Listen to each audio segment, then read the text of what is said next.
Hey, good morning, everybody. Welcome to kettlebell training with our KC, Go ahead. our KC certified kettlebell trainer, David Hilton, in just a moment. Happy Monday, the beginning of a new week. I hope everybody had a fantastic weekend this weekend.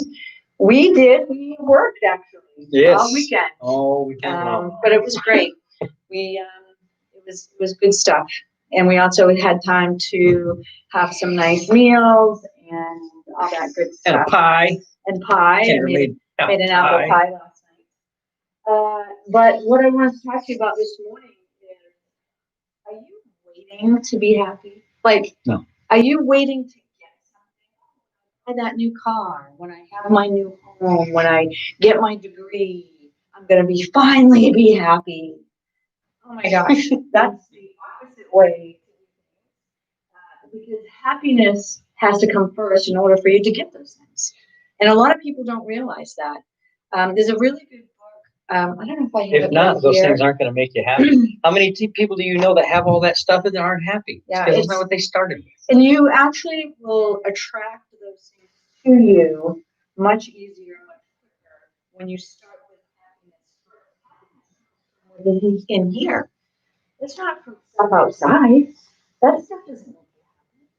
You may like it, you may feel good to buy something or have something, but true happiness and joy comes from your heart and your soul. Unless you're buying a kettlebell.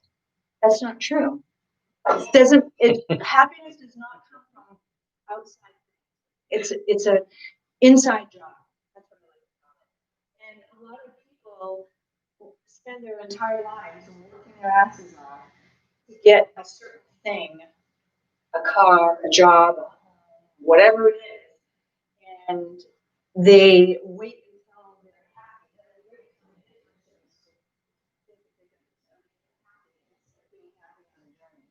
And I'm telling you right now, you need to change that mindset. You need to change that thought pattern, because you're going to be sorely disappointed when you get that thing.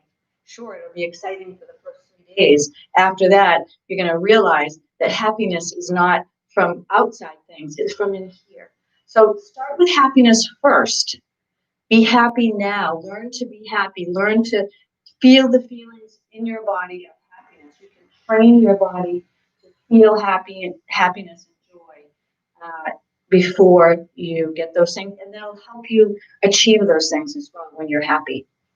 That's my message for today. You know, I know people that have good heavens, they have so much money, so much wealth, and they're miserable.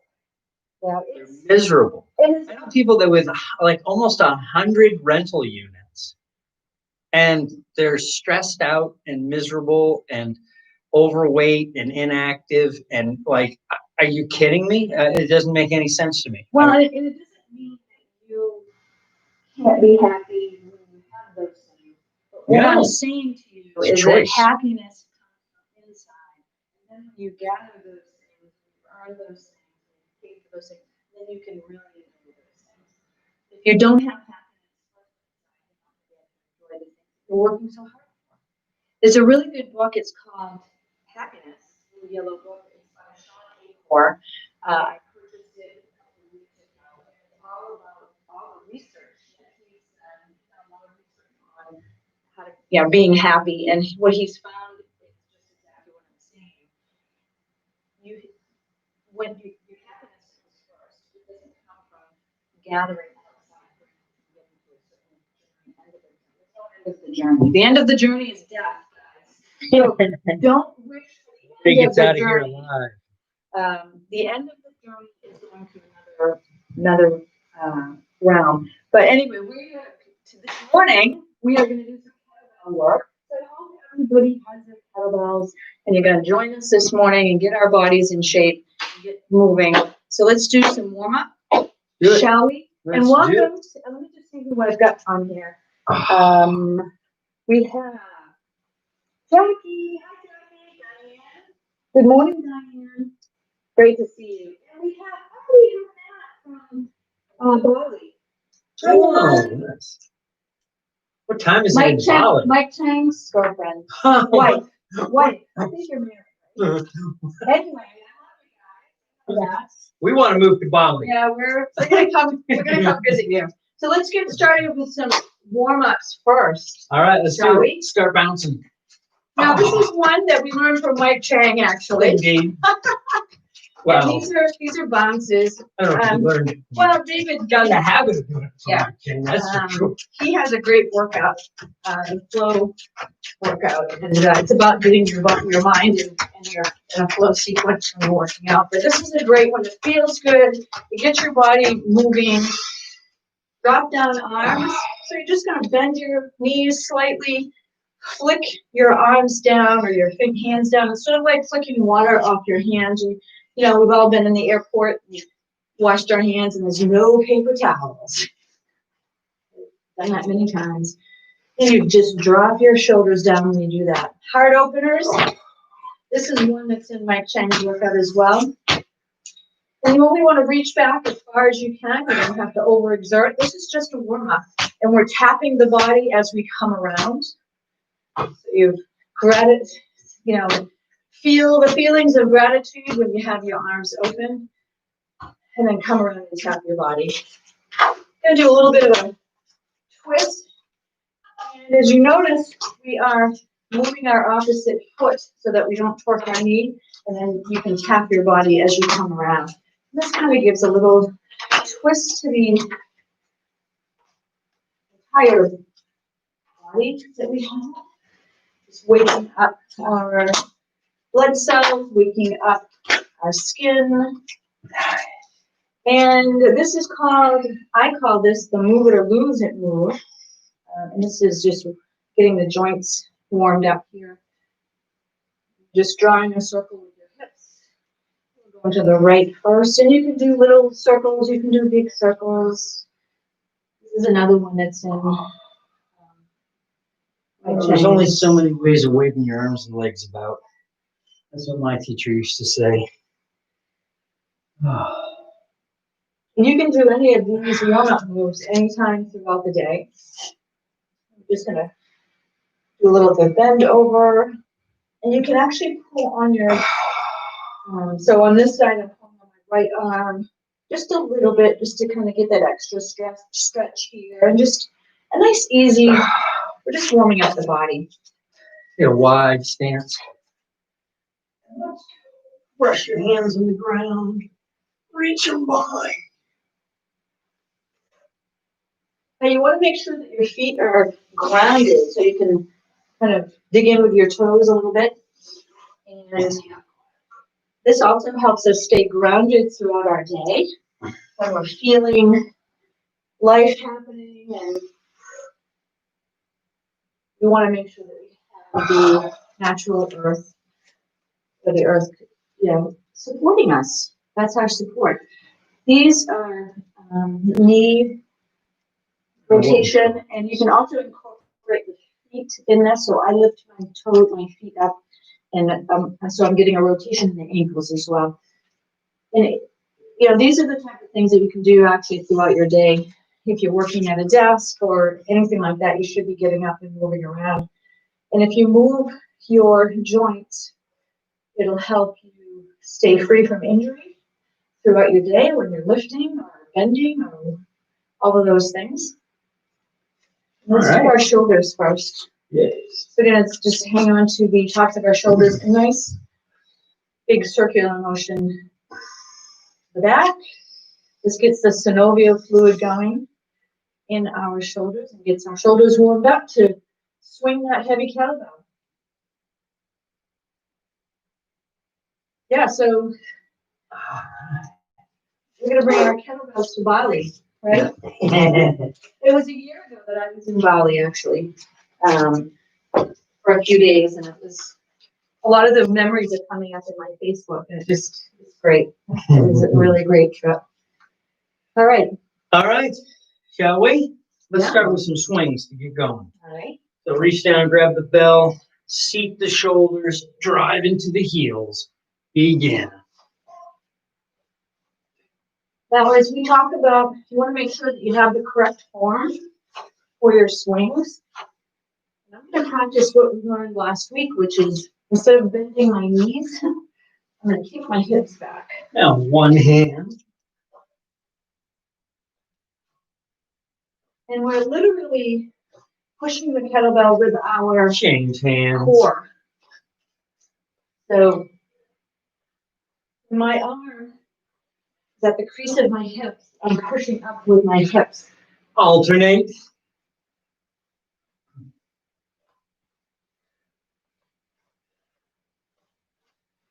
Whew. It's a great way to warm your body up. And bring it to the rack. And squat.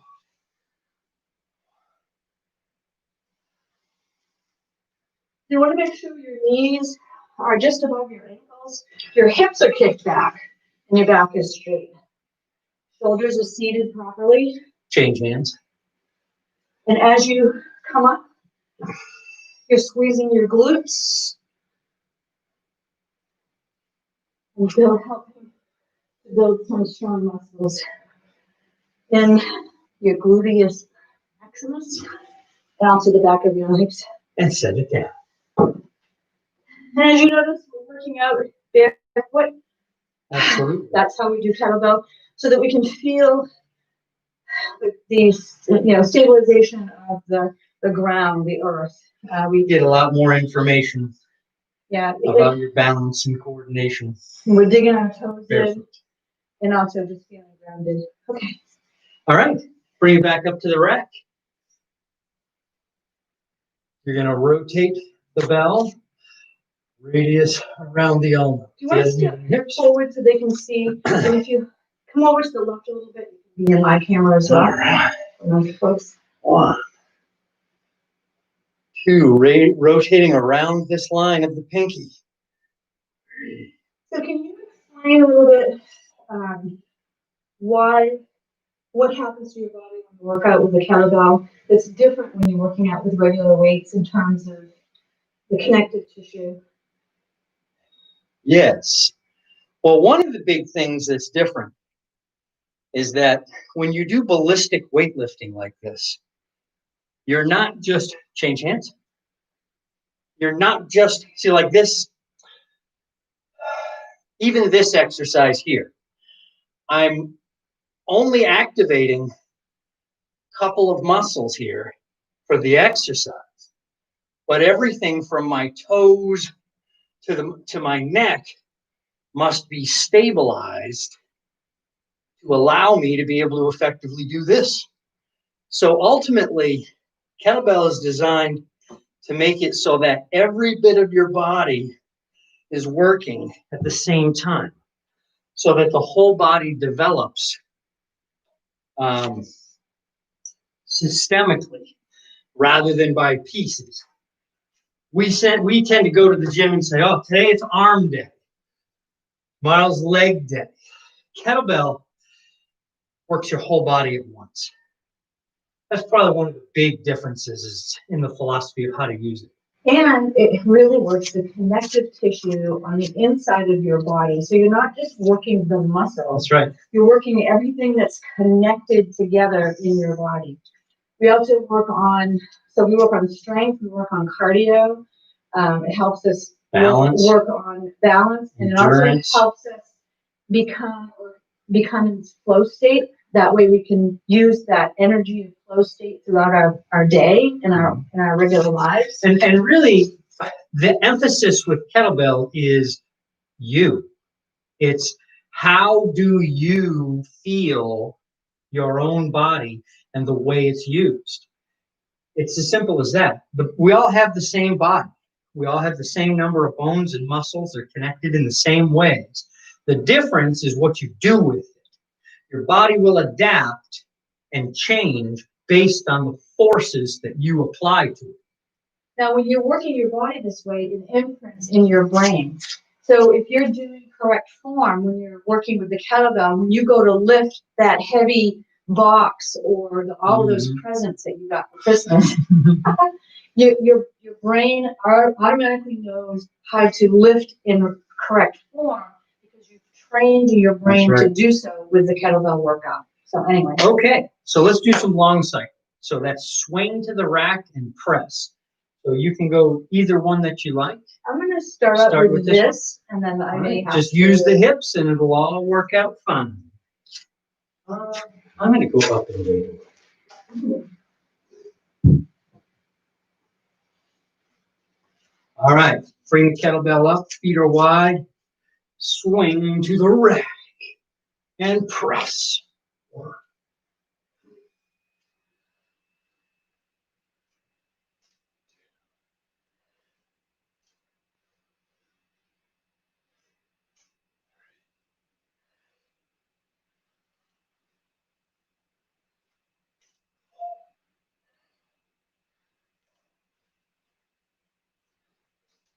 4 to 10.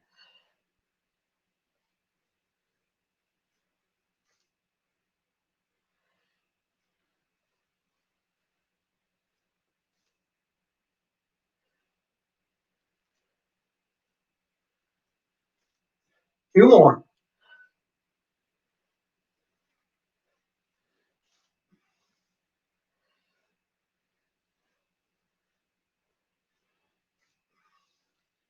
Change hands.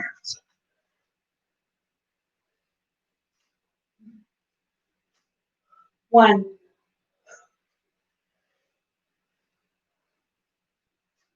2,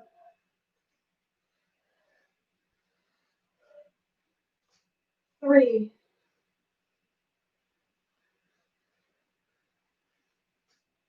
4,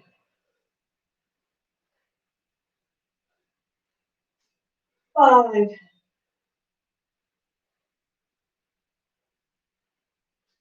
6,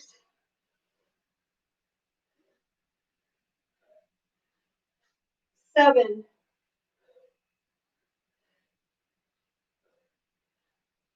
8,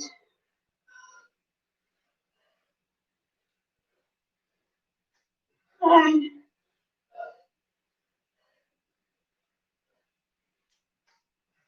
10. Whew. Nicely done. The other thing I like about kettlebell work is one of the philosophies that you've learned and I've learned through my training is you really only want to do 70% of your effort in your workout. It's true. And the reason is if you do 100% every single day or 120% every single day, you're gonna wear yourself out. You're gonna hurt yourself. You're gonna hurt yourself. If you do 70%, it allows your room to grow. You're not exhausted from your workout, and it helps. Yeah, you can't work out the next day comfortably. You're defeating the purpose. So it's a matter of consistency, dedication. Not overdoing it, not underdoing it. All right. Yeah. Let's do some legs. So we're going to do some lunges. You want to keep that one? Yeah, I'm going to keep this one. All right. Bring your kettlebell to the rack position. Step forward, opposite leg in the lunge. Now I have, what size kettlebell do I have? 27, 12 kilograms. So in order to do this, I'm having to stabilize my core. Change hands. My knees have to be directly over my ankles so that I'm not torquing anything. I'm grounded with the foot that's staying on the mat, and my shoulders are seated. So it's not just about lunging. It may look Change hands. easy, but it's about the form that you're using. Stepping back.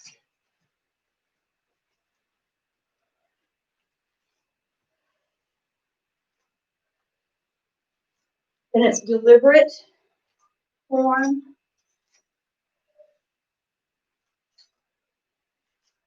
Working lots of different muscles here. Change hands.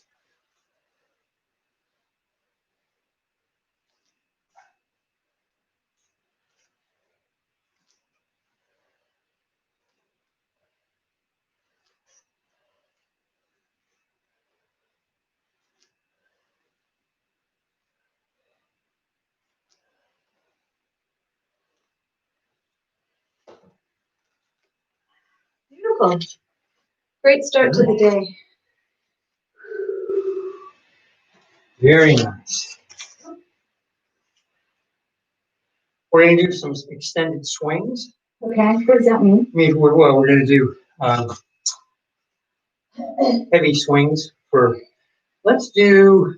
Oh, just a regular swing? Yeah. Okay, I'm going to change it out to a You go up. bigger kettlebell. Now, I don't normally use. That's the 16. That's it. A bigger kettlebell very often.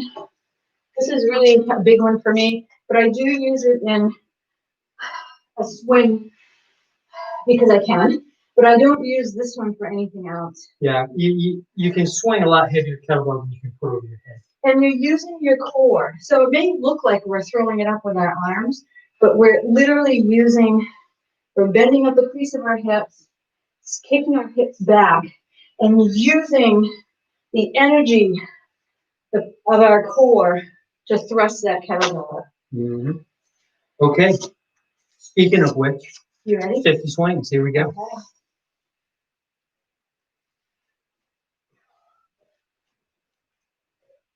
Just kind of pop your hips up, shoulders seated, core engaged.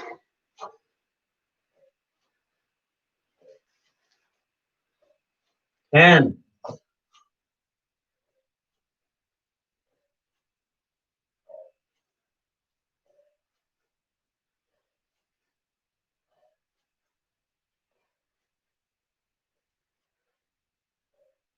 20.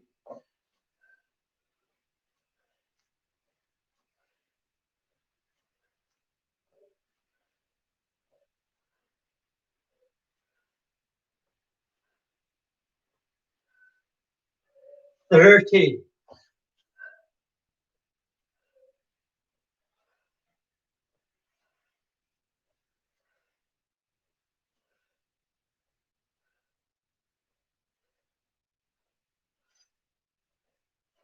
40. 10 more.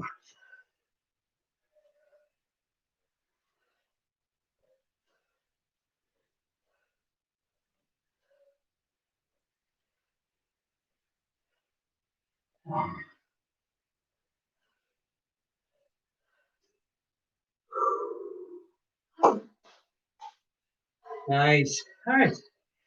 We're going to finish with a little stretch. Okay. So come on down to the floor.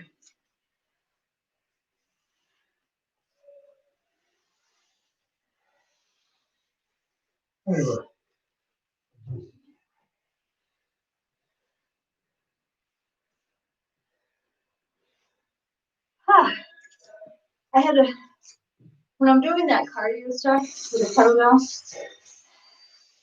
it allows me to go into flow state. Yeah. And flow state is basically, once you get the form down, you can do flow state. You can go for so much longer because your mind goes in a whole different area. You're not concentrating on the fact that you've got 30 left. Okay, bring your feet wide. Just as wide as they'll go comfortably. You don't have to go crazy. You're gonna roll the kettlebell. Don't lift it. Roll it over there so that it's next to your leg. Under. Yeah, about halfway from the knee to the ankle is where I put it. Okay. And then I under grip the kettlebell, same side, and bend until that elbow touches the floor. Now, you don't have to bend all the way down. If you can't get all the way to the floor, it's okay. That's right, just pull. You'll feel a stretch. If you're feeling pain, then you want to back off. And when you're bending over, you want your torso to be straight. So we're bending at the hips. We're not rounding our back up. Now change hands. Put the other hand on the other side of your leg. So we've got a little bit of a twist in the torso, and just bend down as far as you can go. Good to challenge yourself, but you never want to feel pain. No pain, no gain is not correct. Right. If you're feeling pain, you're not doing your body any good. No pain, no brain. That's the way. I'm going to go to the other side. under grip it and pull. Now this will help with flexibility. David is really flexible. He can actually do a split with his legs totally sideways. I'm not as flexible in the hip area, but I'm learning to allow my body to become more flexible, and it's really all about practice. If you're practicing for your flexibility every day, then you're gonna become more flexible and stay flexible. Change sides. And it's important as you get older to be flexible, to be mobile and flexible, so that you can do the things in your normal life. This is not to impress anybody or Bring the kettlebell to the middle. anything like that. It's Hold it with two hands. so you can live a better life. And I want you to try and touch not your forehead, your belly button to the floor. So lead with your belly. Chin up. Yeah, chin just up slightly. You don't want to torque your neck. Now, rotate your legs in the side.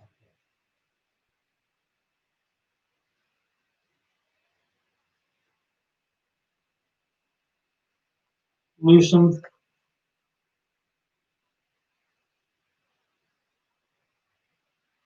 You just want to relax when you're stretching. A lot of times when I stretch, if I really concentrate on a specific muscle, I realize that I have them all tensed up. So with your mind, if you bring attention to those particular muscles, you can learn to relax and just relax them so that you can become more flexible. You're not going to be flexible if your muscles are all tensed up.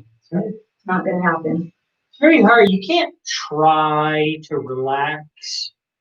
Relaxing is a not trying. So letting go. To letting go. And when I relax, when it says, like if I'm doing a meditation or a stretching and I think to relax, I have to go back in and say it again because I realize that I'm not fully relaxed.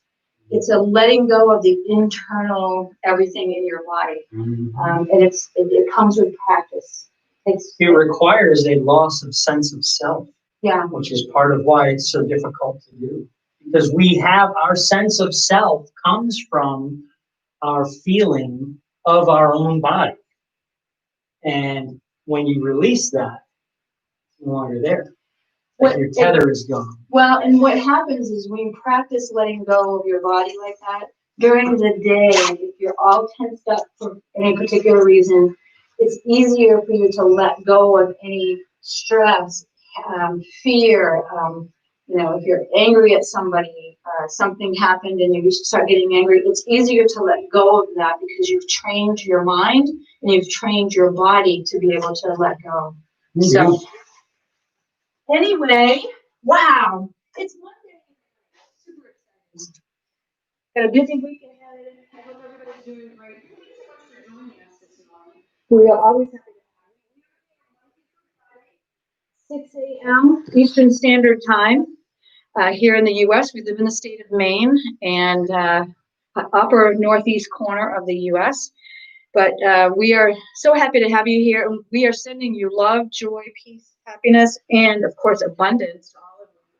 And sending some special healing energies to all of those in the world, or all of you in the world who may be suffering today, or if you know someone that's suffering, hope that you have some peace in your day.